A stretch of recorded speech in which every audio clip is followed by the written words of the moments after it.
Hello વિદ્યાર્થી મિત્રો, હું કોરડિયા કાનજીભાઈ, વાત્સલ્યધામ લોકશાળા માલાપરા. આજે આપણે ધોરણ 10 ગણિત સંભાવના પ્રકરણ નંબર 15 ભાગ 2નો અભ્યાસ કરીશું. એ પહેલાં આપણે પ્રથમ એપિસોડમાં એટલે કે પહેલા ભાગની અંદર આપણે સંભાવનાનું થોડુંક જ્ઞાન છે એ પ્રાપ્ત કર્યું હતું. થોડીક ઝલક એની આપી દઉં તો આપણે એની અંદર છે એ વિશેષ શબ્દોનો ઉપયોગ કર્યો હતો: તક, શક્યતાઓ, સંભાવનાઓ. તો એ પણ તમે સમજાવીશો. એ રીતે સામાન્ય સંભાવનાની સમજ પણ આપણે આપી હતી. ત્યારબાદ એ સંભાવનાનો ઇતિહાસની પણ વાત કરી હતી. એ પછી સિક્કાને જુદી જુદી સંખ્યાઓમાં ઉછાળતા એના જે પ્રયત્નો જે છે એની સંખ્યા અને એની સંભાવના એનો પણ આપણે અભ્યાસને તમે પ્રવૃત્તિનોમાં કરી ગયા હતા. એવી રીતે પાછાઓમાં પણ આપણે એ રીતે વાત કરી હતી. એ પછી જોઈએ તો સંભાવના એની પણ વાત કરી હતી. એમાં સંભાવનામાં આપણે વાત કરી કે સિદ્ધાંતિક સંભાવના તો પરિશિષ્ટ સંભાવના. તો એને બદલે આપણે સંભાવના પણ શબ્દ વાપરીશું અને સંભાવના એટલે શું એની પણ આપણે વાત કરી હતી. અને એ સંભાવનાના સૂત્રની પણ વાત કરી હતી. સંભાવનાનું સૂત્ર છે એ એવું બને છે કે પી ઓફ ઈ બરાબર ઘટના ઈના ઉદ્ભવનાની કુલ પ્રયત્નોની સંખ્યા છેદમાં પ્રયત્નોની કુલ સંખ્યા. અથવા તો આપણે એમ પણ કહીએ કે પ્રયત્નની સંખ્યાને બદલે પરિણામની સંખ્યા પણ વાપરીએ કે એટલે એવું સૂત્ર પણ બનાવીએ કે લખીએ કે પ્રયત્ન અથવા તો પરિણામ બંને એક જ થાય છે. તો એવું પણ સૂત્ર બનાવીએ કે પી ઓફ ઈ બરાબર ઘટના ઈના ઉદ્ભવવાના કુલ પરિણામોની સંખ્યા છેદમાં પરિણામોની કુલ સંખ્યા. તો આ રીતેના સૂત્રનો પણ આપણે છે પ્રાપ્ત કરી હતી. એ પછીની વાત કરી હતી કે ભાઈ જુદા જુદા ગણિતશાસ્ત્રીઓએ એ જુદી જુદી સંખ્યાઓમાં સિક્કાઓને છે એ ઉછાળીને એને જુદા જુદા પરિણામો મેળવ્યા હતા અને એની સંભાવના એમને મેળવવાનો પ્રયત્ન કર્યો હતો. અને એમાં આપણે જોયું હતું કે જેમ જેમ એ પ્રયત્નોની સંખ્યા વધતી જાય છે તેમ તેમ એની સંભાવનાનું મૂલ્ય આપણને કેવું મળતું હતું? 0.5 અને 1/2ની નજીક મળતું હતું. ખ્યાલ આવી ગયો ને મિત્રો? એ પછીની આપણે વાત કરી હતી કે ભાઈ જુદી જુદી ઘટનાઓ. મેં તમને જ્યારે આપણે ઘટનાઓની વાત કરી ત્યારે મેં કીધું હતું વિશેષ આપણે 9મા ધોરણના 10મા ધોરણમાં ઘટનાઓ અને એ ઘટનાઓના પ્રકારની વાત કરી હતી કે ભાઈ પ્રાથમિક ઘટનાઓ, પછી પૂરક ઘટનાઓ, એ પછી વાત કરી કે અશક્ય ઘટનાઓ અને ચોક્કસ ઘટનાઓ તો નિશ્ચિત ઘટનાઓની પણ વાત કરી હતી. અને આ બધાના સંભાવનાનો સરવાળો આપણને અથવા તો ઘટના અને એની પૂરક ઘટનાનો સંભાવનાનો સરવાળાની પણ વાત કરી હતી. બંનેનો સરવાળો કેવો થાય છે? 1 થાય છે. અને આપણે જે સંભાવનાનું મૂલ્ય જે મળે છે એ હંમેશા 0 કે 0થી મોટો અને 1 અથવા તો 1થી નાનો જ હોય. આ ખાસ મેં તમને વાત કરી હતી. અને આપણે જે કંઈ દાખલાઓની ગણતરી કરશું ત્યારે વિદ્યાર્થી મિત્રો એ સંભાવનાનું મૂલ્ય છે ને એ દશાંશમાં આવશે. એટલે ટૂંકમાં શુદ્ધ અપૂર્ણાંક સ્વરૂપે પણ આપણે બતાવી શકીએ. મેં તમને ત્યારે વાત કરી હતી. યાદ રાખજો વિદ્યાર્થી મિત્રો, ભૂલતા નહીં, નકર તકલીફ થશે. કારણ કે આપણે જ્યારે કંઈ ભૂલ કરી એ ભૂલને આપણે એના આધારે પકડી શકીએ. તો એનું મૂલ્ય છે એ આપણને 0 અને 1ની વચ્ચે જ મળશે. હવે આપણે ખબર હતી કે ભાઈ ચોક્કસ ઘટનાનું મૂલ્ય હંમેશા એ 1 જ મળે છે અને અશક્ય ઘટનાનું મૂલ્ય છે એ 0 મળે છે. એનો પણ આપણે અભ્યાસ કરી ગયા છીએ. વિશેષ આપણે આગળ જે છે એ સમસંભાવનાની પણ વાત છે એમાં કરી હતી. તો આ બધી બાબતોનો છે એ તમે જ્ઞાન છે એ તાજું કર્યું છે વિદ્યાર્થી મિત્રો.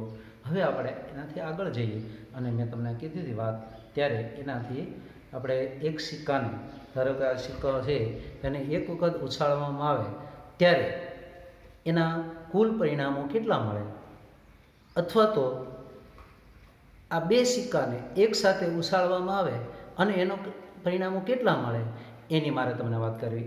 એવી જ રીતે 3 સિક્કાઓને એકસાથે ઉછાળવામાં આવે ત્યારે એના પરિણામો કેટલા મળે.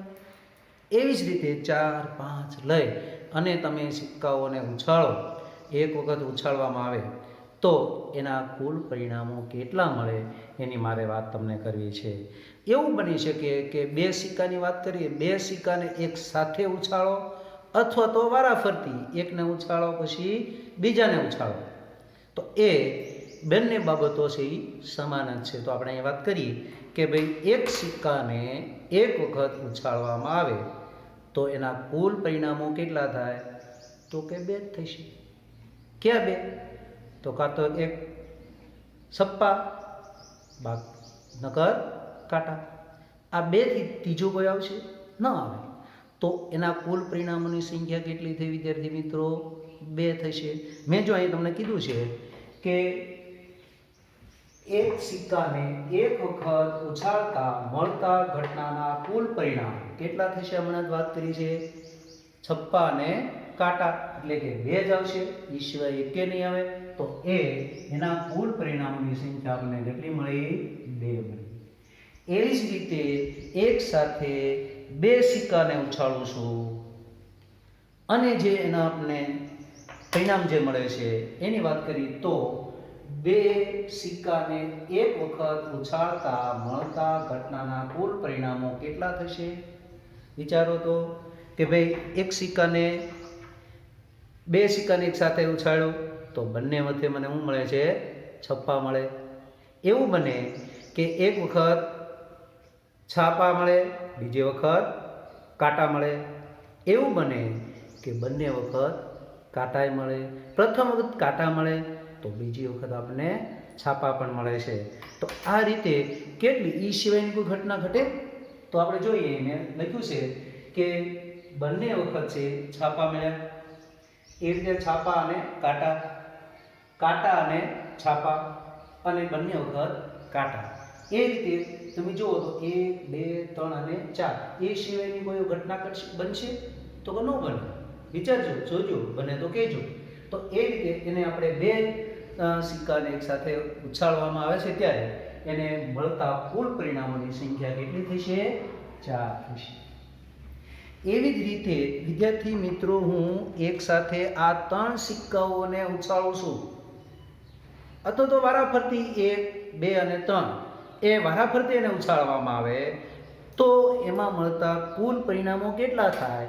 તો એની પણ મેં તમને સમજ આપું કે ભાઈ 3 સિક્કાને એક વખત ઉછાળતા અથવા તો 3 સિક્કાને વારાફરતી, એક સિક્કાને 3 વખત વારાફરતી ઉછાળવામાં આવતા ઘટનાના કુલ પરિણામોની સંખ્યા.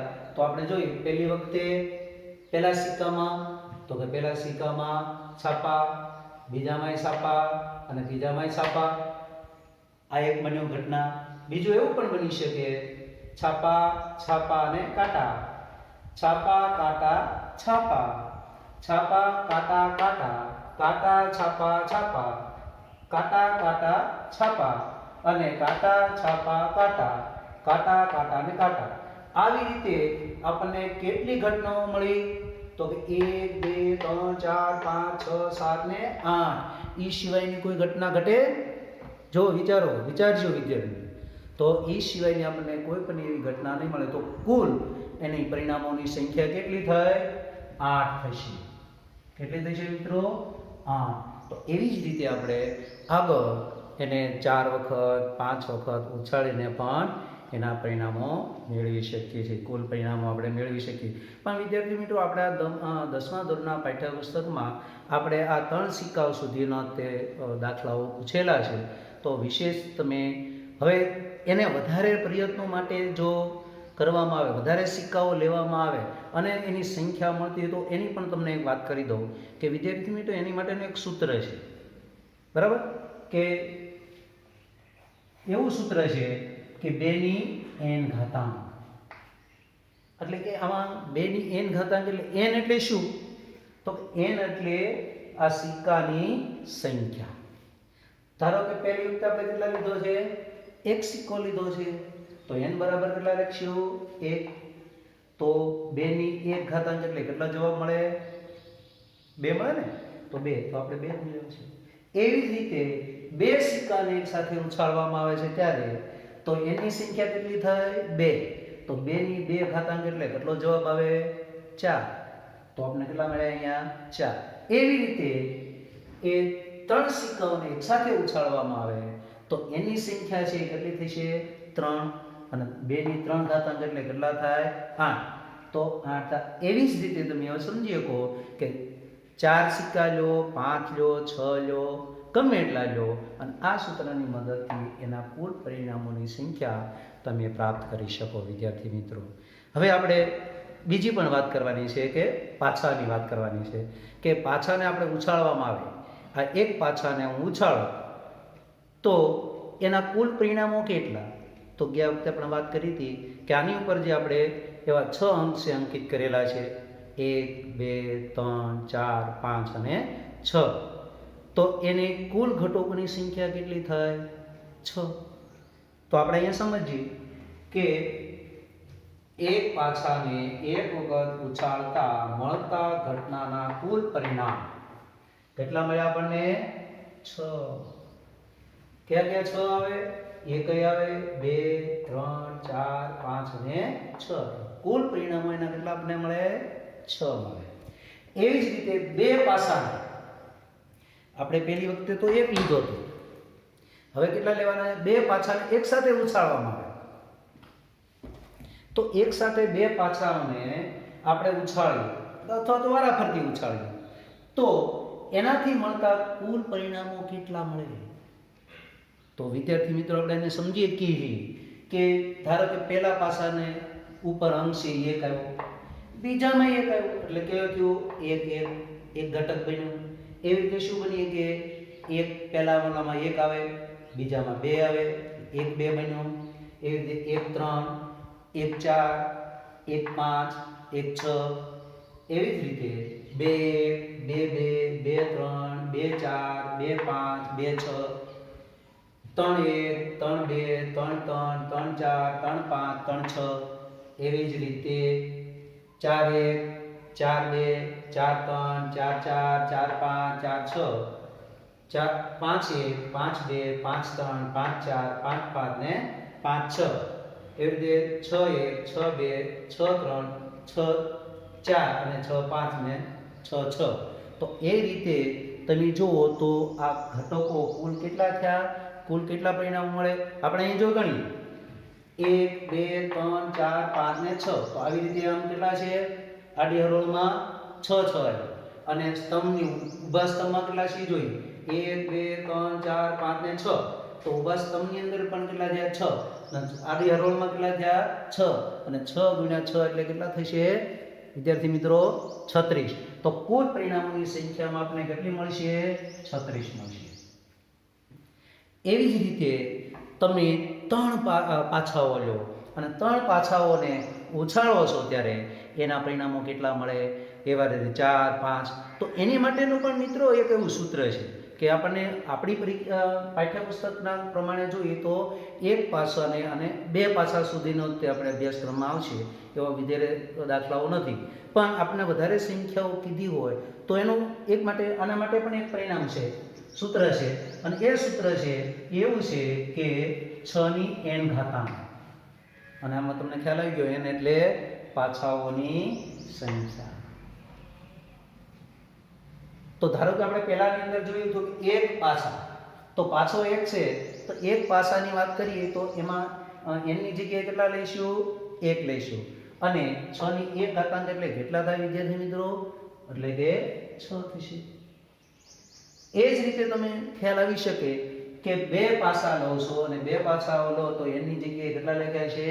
2 અને 2 લો તો 6 ની 2 ઘાતાંક એટલે કેટલા થાય?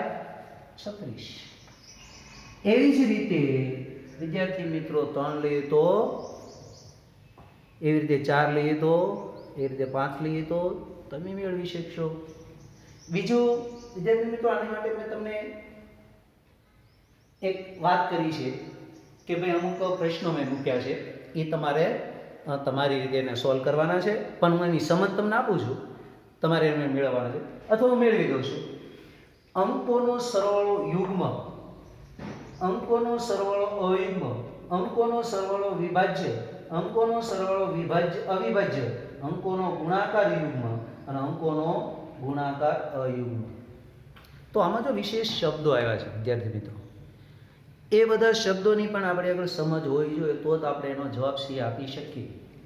તો અહીંયા મેં તમને થોડાક શબ્દો આપ્યા છે, એની બધાની પહેલાં આપણે સમજ મેળવી. અહીંયા લખ્યું છે વધુમાં વધુ. જો આપણે આગલા ધોરણની અંદર છે એનો અભ્યાસ કરી ગયા છે. વધુમાં વધુ એટલે શું,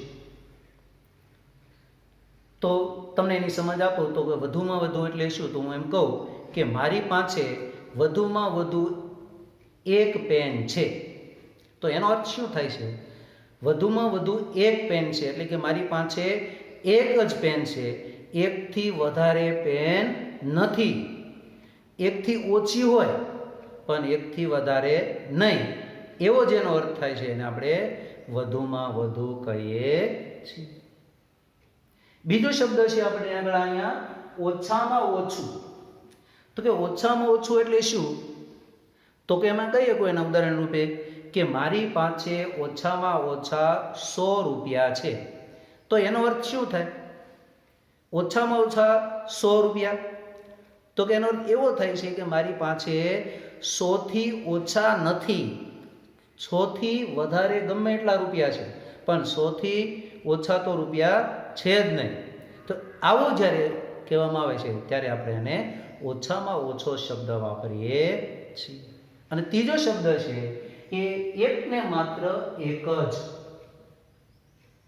એટલે એનો અર્થ એવો થાય કે એક જ, એકથી વધુ નહીં અને એકથી ઓછું નહીં.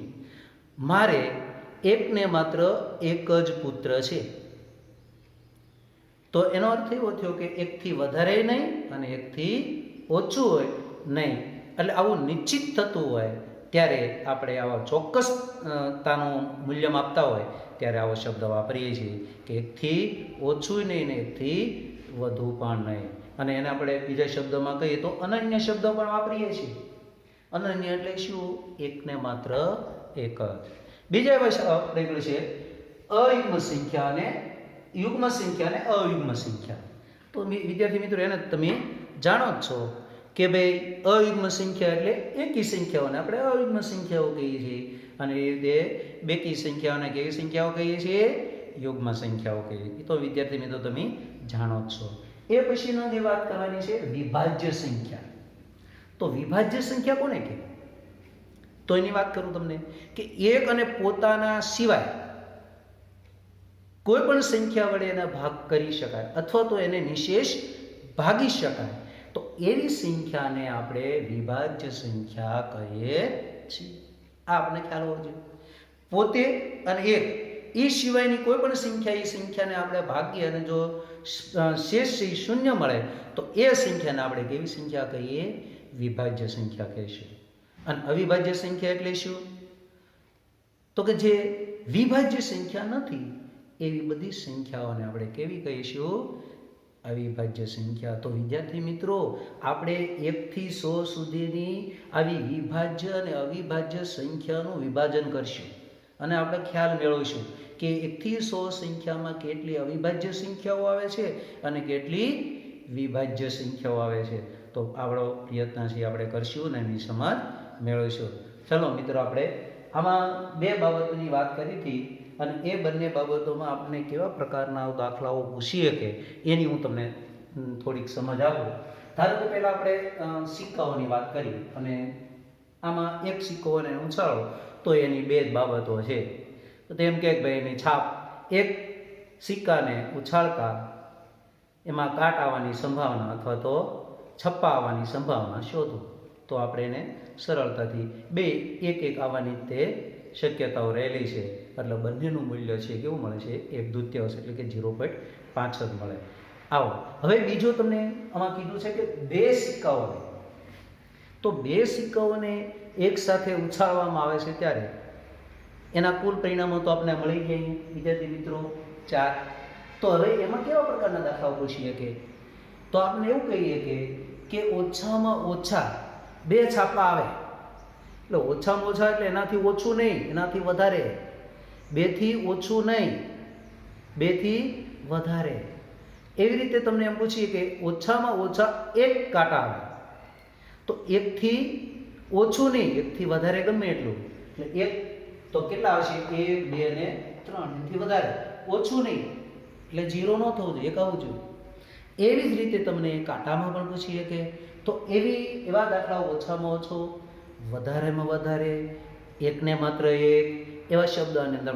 ધારો કે એકને માત્ર એક જ કાંટા આવે, તો એકને માત્ર એક જ કાંટા આવે એટલે જો આમાં એક જ છે અને આમાં એક જ છે, એટલે કુલ ઘટકો છે એના કુલ પરિણામો કેટલા થયા? 2 થયા. અને આ ઘટનાના છે કુલ ઘટકોની સંખ્યા કેટલી છે, અથવા તો એના કુલ પરિણામો કેટલા છે?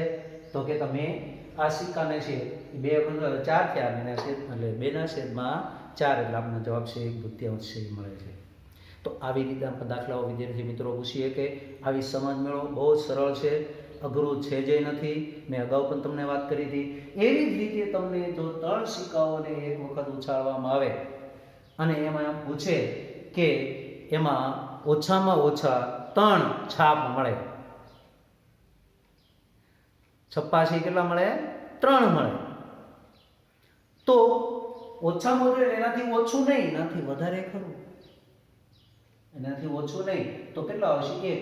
એવી રીતે આમાં પણ તમને પૂછીએ કે એકને માત્ર એક પણ લઈ શકે, તો આવા પણ દાખલાઓ આમાં પણ તમને પૂછીએ કે 2 છપ્પા મળે, 2 કાંટા મળે, ઓછામાં ઓછા 2 છપ્પા મળે, વધુમાં વધુ 2 છપ્પા મળે, ઓછામાં ઓછા 2 કાંટા મળે, વધુમાં વધુ 2 કાંટા મળે. તો એ રીતેના તમને દાખલાઓ પૂછે અને ઓછામાં ઓછા અને વધારેમાં વધારે એના જો સમજ હોય તો એના કુલ પરિણામો આપણે પ્રાપ્ત કરી ગઈ, ઘટનાના કુલ પરિણામો મેળવી અને આપણે સંભાવના છે એ શોધી શકીએ. એવી જ રીતે આમાં પણ થશે, પાસાની અંદર પણ થશે. તો પાસાની અંદર આપણે એવું લઈ શકીએ કે ભાઈ એક પાસાને તમે ઉછાળો તો તમને ખ્યાલ આવી ગયો છે કે એમાં કુલ ઘટકો છે એનું પરિણામ કેટલા મળે છે આપણને? કુલ પરિણામ તો કે 6 મળ્યા છે. હવે આવો પ્રશ્ન એમાં પૂછવામાં આવે કે અયુગ્મ સંખ્યા હોય એની સંભાવના શોધો. તો અયુગ્મ સંખ્યા કઈ થઈ? તો કે 1, 3 અને 5. એવી કેટલી છે? 3 થયું. એટલે એના ઘટનાના છે કુલ પરિણામો કેટલા મળ્યા? 3. અને ઘટકોના આપણને કેટલા મળ્યા છે? કુલ પરિણામો છે એ કેટલા છે? તો કે 6 છે. તો 3/6 એટલે આપણને જવાબ કેટલો આવે? 1/2. એવી જ રીતે તમને એવું પણ પૂછીએ કે યુગ્મ સંખ્યાઓ, તમને એવું પૂછીએ કે ભાઈ એક સિક્કાને એટલે એક પાસાને એક વખત ઉછાળતા તો એમાં અવિભાજ્ય સંખ્યાઓ એની સંભાવના છે. તો અવિભાજ્ય સંખ્યા કઈ છે? તો કે 1 મિત્ર 1 આવશે નહીં? આવો ખ્યાલ છે ને? હા, 1 છે અવિભાજ્ય નથી અને વિભાજ્ય નથી, અપવાદ છે એટલે ક્યારે એને ન લેતા. એટલે ક્યાંથી શરૂ થશે? 2, 3 અને 5. એમ કેટલા થશે અવિભાજ્ય સંખ્યાઓ? 3 થશે. જોજો સમજો, આમાં ભૂલ ન કરતા. અવિભાજ્ય શબ્દ કે વિભાજ્ય કે ત્યારે 1 છે 2 માં અપવાદ છે, કેમાં નથી આવતો. અને આપણે લઈ લઈએ તો આપણે જે એના જે પરિણામો જે મેળવવાની વાત છે, ઘટકોના પરિણામો, તો એ આપણા ખોટા પડશે અને ખોટું પડશે એટલે આપણો દાખલો પણ ખોટો પડશે, આપણો જવાબ પણ ખોટો પડશે. એટલે ખાસ ધ્યાન રાખજો કે આ 1 છે એ અવિભાજ્ય નથી અને વિભાજ્ય પણ નથી. તમને એમ કીધું કે વિભાજ્ય સંખ્યાઓ કીધી હોય તો કેટલા પરિણામો મળે? તો 2 અને 6 એટલે 2 જ મળે. તો એ રીતે 2/6 તમે 6 લઈ લો તો તમને એનો કેટલો સંભાવના મળે એ તમે શોધી શકો. તો આ પણ આપણે એક સમસ્યા હોવી જોઈએ વિદ્યાર્થી મિત્રો. હવે 2 પાસાને એક સાથે ઉછાળવામાં આવે તો આપણને ખબર છે કે એના પરિણામો છે આપણે કેટલા મળ્યા હતા? કુલ ઘટકોની સંખ્યાઓ તો કે આપણે એની સંખ્યા 36 મળી હતી. કુલ પરિણામો આપણે 36 મળ્યા હતા. તો એમાં કેવા પ્રશ્નો પૂછીએ કે ભાઈ 2 પાસાને એક સાથે ઉછાળવામાં આવે છે ત્યારે એ બંને પર સરખા અંક હોય એની સંભાવના છે. સરખા અંક એટલે શું? તો આપણે એમાં જોઈએ ખબર પડે. સરખા અંક, કારણ કે 1 2 સરખા છે, એકમાં 1 હોય બીજામાં 1 હોય. એવું બીજું કયું પરિણામ બની શકે? તો કે 2 2, 3 3, 4 4, 5 5, 6 6. તો કેટલા થયા? 1 2 3 4 5 ને 6. તો આ ઘટનાના પરિણામો આપણે કેટલા મળ્યા? 6. અને કુલ પરિણામો કેટલા છે? 36. તો 6/36 એટલે 1/6 પ્રાપ્ત થાય આપણને એની સંભાવના. તો આ રીતે ઘણી રીતે તમને પૂછી, ધારો કે એમાંય પૂછીએ કે બે પાસાને એક સાથે ઉછાળતા એના અંકોનો સરવાળો એ 4થી ઓછો, એવું તો અંકોનો સરવાળો 4થી ઓછો એટલે શું? આ બેનો સરવાળો 2, આનો બેનો સરવાળો 3, આનો સરવાળો 4 એટલે તેને ઓછો એટલે અહીં 1 2 આવશે. તો તમે જુઓ તો અહીંથી એટલા સુધી આવશે, આનો પણ સરવાળો 3 થાય, આ 4 થઈ જશે. તો કેટલા ઘટકો થયા? 1 2 3. તો એના પરિણામો આપણે કેટલા મળ્યા? 3. અને કુલ પરિણામો કેટલા? 36. તો 3/36 એ રીતે એનો આપણે જવાબ છે મેળવી શકીએ, એટલે કે 1/12 આપણે લઈ શકીએ. તો આવા ઘણી રીતે તમને દાખલાઓ આ વિશેષ શબ્દનો ઉપયોગ કરીને એ લઈ શકાય. જો મેં તમને બતાવ્યા છે વિદ્યાર્થી મિત્રો, હમણાં વાત કરીને અંકોનો સરવાળો યુગ્મ હોય એટલે એનો જવાબ દો, એટલે એના આધારે પણ તમને દાખલાઓ પૂછી શકે. તો અંકોનો સરવાળો યુગ્મ હોય, આપણે જોઈએ આ અંક છે, એનો બધાનો સરવાળો કરો કેટલા થાય? 1 + 1 એટલે 2, 1 + 2 એટલે 3, એ રીતે આનો 4, આમાં 5, 6 અને 7. તો તમે સમજી શકો બેકી એટલે કે યુગ્મ અયુગ્મ યુગ્મ અયુગ્મ યુગ્મ અને અયુગ્મ એ રીતે બધામાં એમ થશે. એટલે કે 50% યુગ્મ સંખ્યા રહેશે અને 50% અયુગ્મ સંખ્યા રહેશે. જોજો તમે કરજો સરવાળો અને સમજજો, તમે સમજી ગયા યુગ્મ અને અયુગ્મ સંખ્યા છે તો તમને આની અંદર જવાબ મળશે 18 છે યુગ્મ સંખ્યા છે અને 18 છે અયુગ્મ સંખ્યા છે. વિદ્યાર્થી મિત્રો, આ પણ આપણે તો સમજ હોવી જોઈએ. બીજો એવા પ્રશ્ન છે આની અંદર કે અંકોનો સરવાળો વિભાજ્ય હોય. હમણાં આપણે સમજી ગયા અવિભાજ્ય અને વિભાજ્ય. તો વિભાજ્ય તો આ બંનેનો સરવાળો કેટલો થયો? 2. તો એ અવિભાજ્ય છે કે વિભાજ્ય? તો કે અવિભાજ્ય છે. આ બંનેનો સરવાળો 3 કેવા છે? અવિભાજ્ય છે. આ બંનેનો સરવાળો 4 કેવો છે? વિભાજ્ય. આ બંનેનો સરવાળો 5 કેવો છે? અવિભાજ્ય. તો એ રીતે વિદ્યાર્થી મિત્રો તમે આમાં જોજો અને અવિભાજ્ય અને વિભાજ્ય છે એ સંખ્યાઓ કેટલી મળે એનો પ્રયત્ન કરજો. તો એમાં તમને વિભાજ્ય સંખ્યા કેટલી મળશે? તો કે 21 મળશે અને અવિભાજ્ય સંખ્યાઓ કેટલી મળશે? તો કે 15 મળશે. પ્રયત્ન કરજો વિદ્યાર્થી મિત્રો, એટલે તમને એનો ખબર પડે, ખ્યાલ આવે. હવે એ રીતે અંકોના ગુણાકાર યુગ્મ હોય. જો ગુણાકાર કીધો આપણે, સરવાળો હતો ને બદલે હું કીધું છે ગુણાકાર. આ બંનેનો ગુણાકાર કેટલો થાય? તો કે આ બંનેનો ગુણાકાર 2, આનો 3, 4, 5, 6. તો હવે એમાં આપણે વાત કરી યુગ્મ કોણ? આનો સરવાળો 1 કેવું થયું? અયુગ્મ. આનો સરવાળો 2 કેવું થયું? વિદ્યાર્થી મિત્રો તો કે 2 એટલે કે યુગ્મ થયું. આ અયુગ્મ, યુગ્મ, અયુગ્મ અને યુગ્મ ગુણાકાર છે. સોરી, આ બધાનો ગુણાકાર તમે લ્યો છો તે રીતે. એ રીતે આમાં પણ તમે ગુણાકાર કરો. આનો ગુણાકાર કરી લેજો 2 એટલે થઈ ગયું યુગ્મ. આનો ગુણાકાર તો આ બધા કેવા છે વિદ્યાર્થી મિત્રો? યુગ્મ હશે, કારણ કે બધી બેકી સંખ્યા છે. એ રીતે આમાં અયુગ્મ, આ કહેવાતી છે યુગ્મ, આ કહેવાય છે અયુગ્મ. તો એવી રીતે આપણે જોઈશું તમે અને અભ્યાસ કરજો અને મેળવશો તો તમને એનો ખ્યાલ આવશે કે આની અંદર રહેલી યુગ્મ અને અયુગ્મની સંખ્યાનો તમે જ્યારે સરવાળો મેળવશો તો યુગ્મ સંખ્યા તમને કેટલી મળશે? 27 મળશે અને અયુગ્મ સંખ્યા કેટલી મળશે? તમને ગુણાકાર છે એ 9 મળશે. તો આ પણ પ્રયત્ન તમે કરી જજો વિદ્યાર્થી મિત્રો. આવી રીતે તમને આના દાખલાઓ પૂછીએ કે બહુ સરળ છે, ગભરાવાની જરૂર નથી અને બહુ મજાનું છે આ પ્રકરણ રહેલું છે.